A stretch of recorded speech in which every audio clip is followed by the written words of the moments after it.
You know that feeling, right? That very specific energy on a travel day. Oh, absolutely. The alarm goes off at, say, 6:00 a.m., but instead of groaning, you're up. Yeah, you're wide awake. It's that mix of anticipation and maybe a little bit of anxiety. Exactly. And that's really the engine for the material we're breaking down today. Hmm. We're looking at a text called Un día de viaje inolvidable, which means an unforgettable day of travel.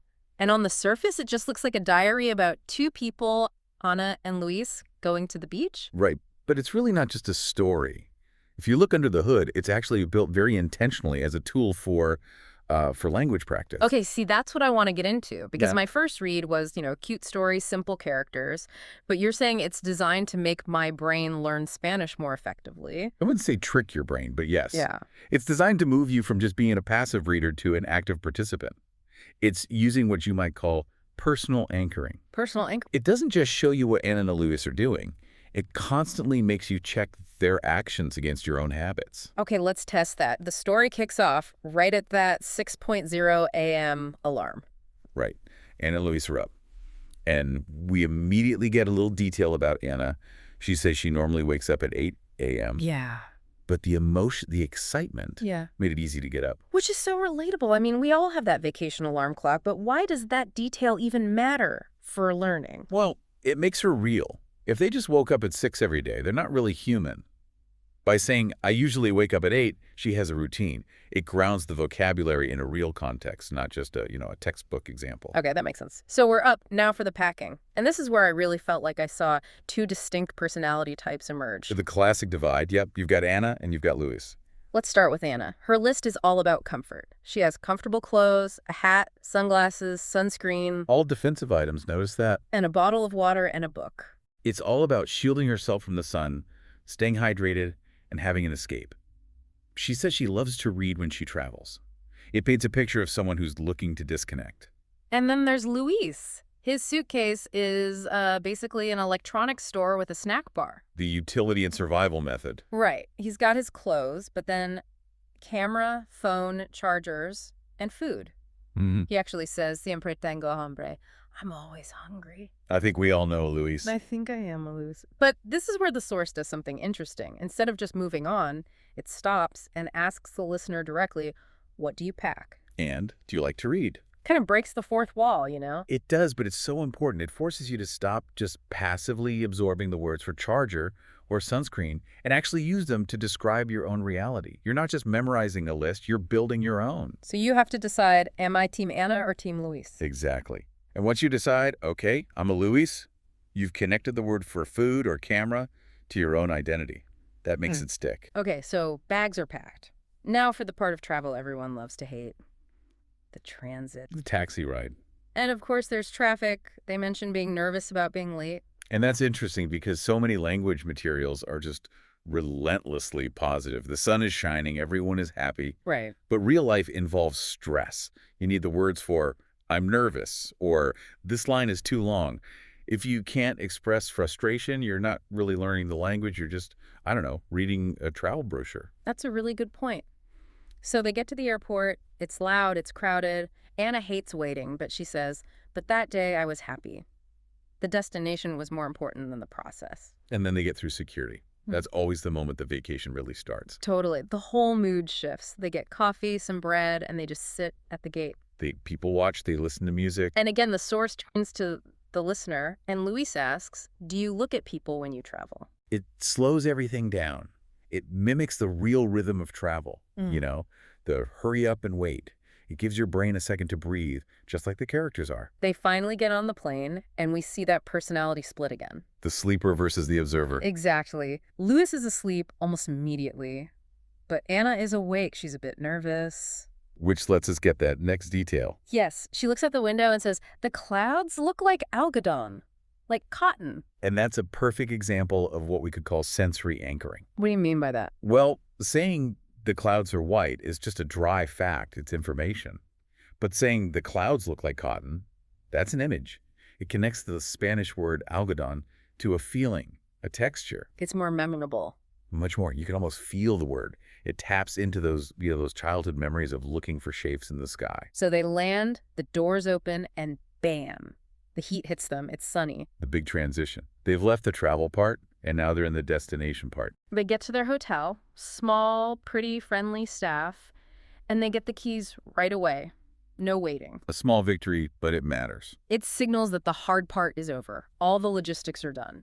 And now they can just experience the place. First stop, obviously, is the beach. They drop their bags and go straight there. As you do. And the description is simple. Blue sea, white sand. It keeps it simple so you can focus on what they're doing. Mm-hmm. And what are the verbs? They walked, they took photos, they recorded videos. The modern travel checklist. Right.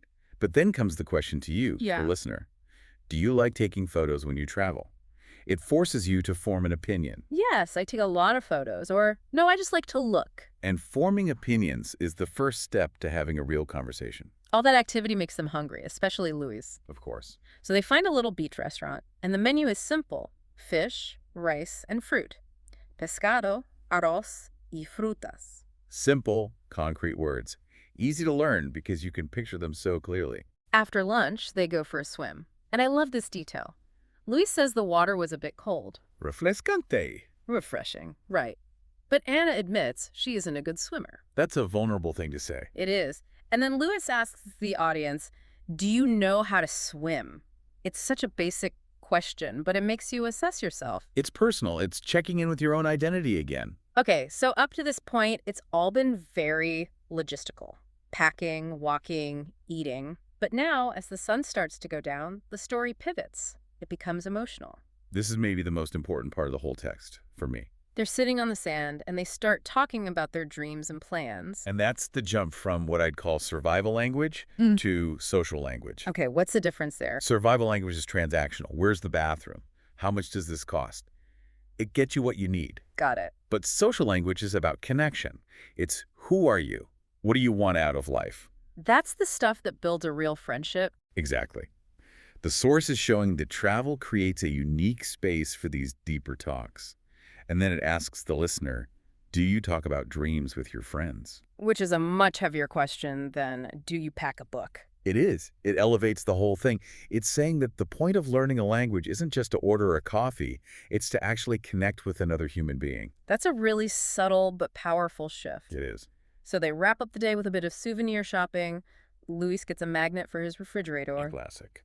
And Anna buys bracelets for her friends. Again, it just reinforces who they are. Luis buys for his house. Anna buys for her friends. Consistent characters.